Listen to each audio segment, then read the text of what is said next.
પેટલાદ નગરપાલિકામાં ખાયકીનો ખેલ, આવાસના હપ્તા દીઠ 5,000 રૂપિયાની માંગણી કરતો ઓડિયો વાયરલ થતા ચકચાર.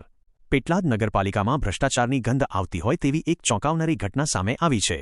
ગરીબો માટેના આવાસ યોજનામાં લાભાર્થીઓ પાસેથી નાણાં ખંખેરવામાં આવતા હોવાનો એક કથિત ઓડિયો ક્લિપ વાયરલ થતા પાલિકાના રાજકારણમાં અને વહીવટી તંત્રમાં ભારે ખળભળાટ મચી ગયો છે. શું છે સમગ્ર મામલો? વોઇસ કોલમાં સાંભળીએ. હાલો, હા બોલો નટવરભાઈ, શું કહેતા હતા? હિરેનભાઈ શું ચાલે? બસ શાંતિ. તમે દયા કરો ને થોડી અમારા પર. શું દયા કરું બોલો? પેલું મકાન પતાવી દો ને યાર. એટલે પાડી ગયા ખરો ફોટો? એવું? આમાં અમીન ફોન આવ્યો કે પૈસા માંગે છે તો તાત્કાલિક. હા તો 2 દિવસમાં મોકલવાના છે મારે સાહેબ ઉપર. એવું? કઈ ગાંધીનગર?